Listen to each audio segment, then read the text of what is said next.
बच्चों last time पर हम लोग चैप्टर पढ़ रहे थे organisation of body in animal. इसमें हम लोगों ने टिश्यू के बारे में पढ़ा था और इसमें 3 एनिमल पढ़ने थे, earthworm, cockroach and frog.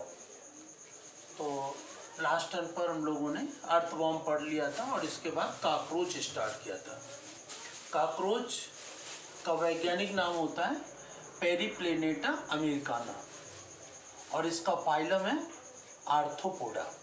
Ortho means होता है जॉइंट और पोडा मीन्स होता है पैर, अर्थात जिन जंतुओं में जो लेग्स होते हैं, पैर होते हैं, संयुक्त होते हैं, जुड़े हुए होते हैं, उन्हीं को हम आर्थ्रोपोडा में रखते हैं। आर्थ्रोपोडा फाइलम सबसे बड़ा फाइलम है एनिमल किंगडम में। इसमें जो जंतु आते हैं उनकी संख्या, उनकी वैरायटी बहुत ज़्यादा है। और आर्थ्रोपोडा में जो एनिमल्स आते हैं वो जल, थल, वायु सब जगह रहते हैं। वायुमंडल में भी रहते हैं, थल मंडल में भी रहते हैं, जल मंडल में भी रहते हैं। एटमॉस्फेयर, हाइड्रोस्फीयर एंड लिथोस्फीयर, तीनों स्फीयर में रहते हैं। और इनकी वैरायटी, इनके जीनस, इनके स्पीसीज बहुत ज़्यादा है। फिलहाल हम लोगों को आर्थ्रोपोडा में केवल कॉकरोच पढ़ना है। कॉकरोच आपने देखा ही होगा, घरों में होता है। और आर्थ्रोपोडा में ये कॉकरोच जो होता है, जैसे अर्थवर्म में पढ़ा तो वो बाइसेक्सुअल था, मेल फीमेल रिप्रोडक्टिव ऑर्गन एक ही एनिमल में होते हैं, तो वो बाइसेक्सुअल होता है। इसमें कॉकरोच में मेल फीमेल अलग अलग होते हैं, ये यूनिसेक्सुअल होते हैं, मतलब मेल अलग फीमेल अलग। अब जो कॉकरोच होता है इसके शरीर के 3 भाग होते हैं, हेड, थोरेक्स एंड एब्डोमेन। सिर, वक्ष और उदर 3 भाग होते हैं। तो सिर में क्या होता है, 2 बाल जैसी संरचनाएं होती हैं जिनको एंटीना कहते हैं। और ये सेंसरी ऑर्गन्स होते हैं, सेंसिटिव होते हैं, बहुत ही अधिक संवेदनशील होते हैं। और संवेदनशील होने का मतलब ये स्पर्श करके किसी भी चीज को पहचान लेते हैं उसके द्वारा। और कंपाउंड आई जैसा संयुक्त आंखें होती हैं। संयुक्त आंख की जो इकाई होती है वो ओमेटिडियम होती है। और एक संयुक्त आंख में 500 से 600 ओमेटिडियम होती है। ओमेटिडियम क्या है, कंपाउंड आई की इकाई है, यूनिट है। और इसकी एक आंख में किसी भी वस्तु की प्रतिबिंब पूरी एक साथ नहीं बनती है। उसमें क्या होता है कि अलग अलग एक ही वस्तु की तस्वीर या प्रतिबिंब उसका खंडों में बनता है, तो इसलिए वो चीज उसको चितकबरी या मोज़ेक दिखाई पड़ती है। इसीलिए इसका जो विजन होता है, इसकी दृष्टि जो होती है वो मोज़ेक विजन होता है। तो इस प्रकार से इसकी कंपाउंड आई होती है, संयुक्त आंख होती है और उसकी इकाई ओमेटिडियम होती है। और इसके पश्चात हेड रीजन में एंटीना होते हैं, कंपाउंड आई होती है और माउथ पार्ट्स होते हैं। माउथ पार्ट्स 5 प्रकार के, labrum, labium, hypopharynx, mandibles, maxilla. तो ये माउथ पार्ट्स होते हैं। इसके बाद इसमें जो थोरेक्स रीजन होता है, वक्ष भाग होता है, उसके 3 भाग होते हैं, प्रोथोरेक्स, मीजोथोरेक्स, मेटाथोरेक्स। और इसी प्रोथोरेक्स, मीजोथोरेक्स, मेटाथोरेक्स में ही 2 जोड़ी पंख लगे होते हैं और 3 जोड़ी पैर लगे होते हैं। इसमें पैर जो होते हैं वो 3 जोड़ी होते हैं और पंख 2 जोड़ी होते हैं। एक जोड़ी ऊपर पंख बड़े होते हैं जो डार्क कलर के होते हैं, रेडिश ब्राउन डार्क कलर के होते हैं जो ऊपर होते हैं। और उसी के ठीक नीचे प्रो और मीजोथोरेक्स के बीच में जुड़े होते हैं, वो छोटे होते हैं और ट्रांसपेरेंट होते हैं लगभग। लेकिन जो ऊपर से बड़े पंख होते हैं जो पूरे शरीर को ढकने का कार्य करते हैं, वो मोटे तो होते हैं लेकिन मजबूत नहीं होते, उड़ने के काबिल नहीं होते। लेकिन जो नीचे छोटे होते हैं, जो बड़े पंखों के नीचे छोटे वाले पंख होते हैं, वो मजबूत होते हैं, ट्रांसपेरेंट होते हैं और वो उड़ने में सहायक भी होते हैं। तो इस प्रकार से कॉकरोच में 2 जोड़ी पंख होते हैं, 3 जोड़ी पैर होते हैं, संयुक्त उपांग होते हैं। और जो पैर होते हैं उसके कई भाग होते हैं, coxa, trochanter, femur, tibia, tarsus.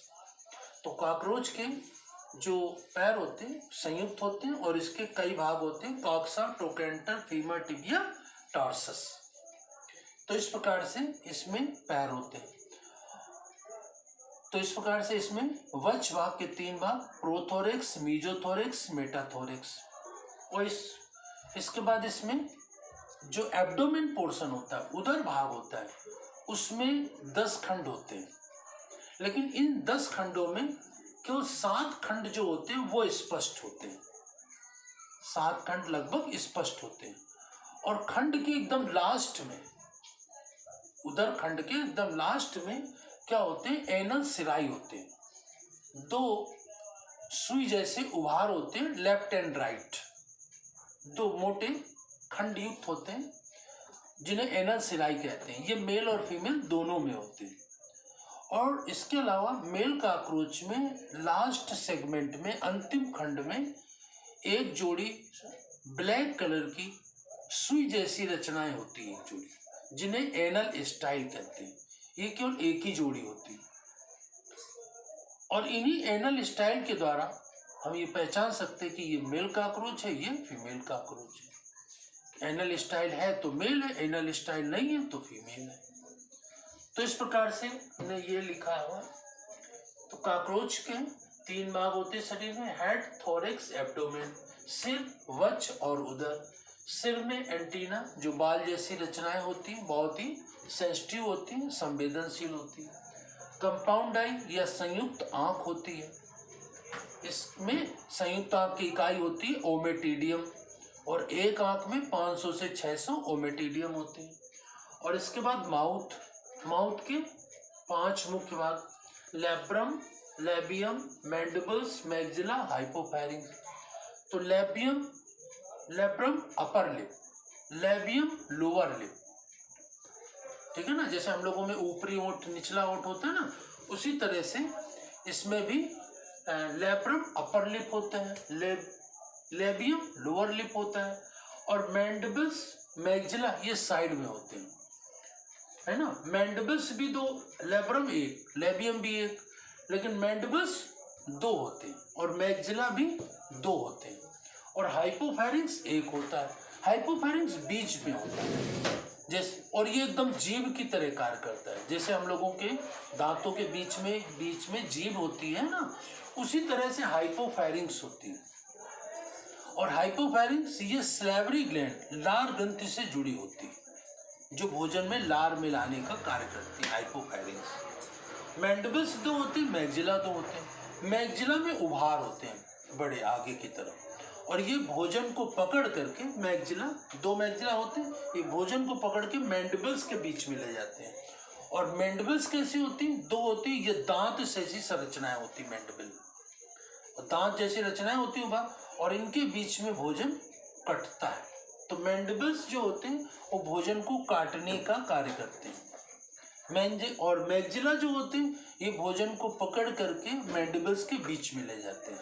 तो इसके माउथ पार्ट्स तो 5 होते हैं। लैब्रम अपर लिप 1 होता है, लेबियम लोअर लिप 1 होता है, मैंडिबल्स 2 होते हैं, मैक्सिला भी 2 होते हैं, और हाइपोफैरिंक्स भी जो होता है 1 होता है। तो हाइपोफैरिंक्स जीभ की तरह कार्य करता है, लैब्रम ऊपरी ओंठ की तरह कार्य करता है, लेबियम निचले ओंठ की तरह काम करता है, और मैंडिबल्स भोजन को काटने चबाने का काम करते हैं, क्योंकि दांत की संरचना होती है, बहुत मजबूत होती है। और मैक्सिला जो होते हैं बड़े उभार से होते हैं, ये हाथ की तरह काम करते हैं, भोजन को पकड़ करके मैंडिबल्स के बीच में ले जाते हैं। तो इस प्रकार के ये माउथ पार्ट्स इसमें होते हैं, ठीक है ना। और थोरेक्स रीजन के 3 भाग होते हैं, प्रोथोरेक्स, मीजोथोरेक्स और मेटाथोरेक्स। इस थोरेक्स रीजन में साइड से ही 3 जोड़ी पैर लगे होते हैं और 2 जोड़ी पंख लगे होते हैं, ठीक है ना। तो ये 2 जोड़ी, ऊपर की जोड़ी जो पंख होती है बड़ी होती है, डार्क कलर की होती है, ठीक है, जिसे कि टेगमीना कहते हैं। और जो छोटे होते हैं उसी के नीचे दबे होते हैं, जो मजबूत होते हैं, ट्रांसपेरेंट होते हैं, उड़ने में सहायक भी होते हैं, हैंड विंग्स होते हैं, छोटे होते हैं, और इसी में 3 जोड़ी पैर लगे होते हैं। तो थोरैक्स रीजन से पंख और पैर दोनों लगे होते हैं। कॉकरोच उड़ते समय दिशा नहीं बदल सकते, नहीं बदल पाते, क्योंकि इनमें पूंछ नहीं होती। जैसे पक्षियों में पूंछ होती, तो पूंछ की सहायता से वो दिशा बदल देते हैं। ये दिशा नहीं बदलता, उड़ता एक ही जगह टकरा जाता है, दिशा नहीं परिवर्तित कर सकता। और इस प्रकार से तो ये थोरैक्स रीजन होता है। इसके बाद एब्डोमेन। एब्डोमेन जो उदर भाग होता है, इसमें 10 खंड होते हैं स्पष्ट, है ना, 10 खंड। लेकिन बाद में जब ये पूर्ण रूप से विकसित हो जाता है तो इसमें 7 खंड लगभग स्पष्ट होते हैं। और उदर भाग में या एब्डोमेन पोर्शन में सबसे लास्ट में 2 रचनाएं निकली होती, लेफ्ट एंड राइट, बड़ी खंड ऊपर से खंडयुक्त दिखाई पड़ती हैं, उन्हें एनस सिराई कहते हैं। ये मेल और फीमेल दोनों में होती है। और लास्ट खंड में ही जो होता है काली कांटे के समान रचना ब्लैक कलर की दिखाई पड़ती है, लेफ्ट एंड राइट एक जोड़ी, तो इन्हें एनल स्टाइल कहते हैं। ये मेल में होती, फीमेल में नहीं होती। और इन्हीं के द्वारा हम क्या करते हैं, मेल और फीमेल कॉकरोच की पहचान कर देते हैं। एनल स्टाइल है तो मेल कॉकरोच, और एनल स्टाइल नहीं है तो फीमेल कॉकरोच। तो इस प्रकार से कॉकरोच की संरचना बॉडी की कैसी होती है वो हम लोगों ने डिस्कस कर ली। तो इसको आप अच्छी प्रकार से समझ करके अपनी कॉपी में नोट करेंगे, और नेक्स्ट टर्न पर इसी के आगे हम लोग पढ़ेंगे जो इसका डाइजेस्टिव सिस्टम और इसका रिप्रोडक्टिव सिस्टम, पाचन तंत्र, और इसमें जनन तंत्र, और blood vascular system, respiratory system, इसको हम लोग डिस्कस करेंगे। लेकिन डायग्रामेटिक 2 चीज़ों को समझेंगे, इसका डाइजेस्टिव सिस्टम और इसका रिप्रोडक्टिव सिस्टम, ठीक है ना। ब्लड वेस्कुलर सिस्टम को भी डिस्कस करेंगे, और रेस्पिरेटरी सिस्टम, श्वसन तंत्र नेक्स्ट टर्न पर हम लोग डिस्कस करेंगे। तो इसको आप लोग अच्छी प्रकार से बना करके, लिख करके अपनी कॉपी में नोट करेंगे, फेयर कॉपी में, और तैयार भी करेंगे। नेक्स्ट टर्न पर इसी के आगे नेक्स्ट टॉपिक को हम लोग डिस्कस करेंगे। धन्यवाद।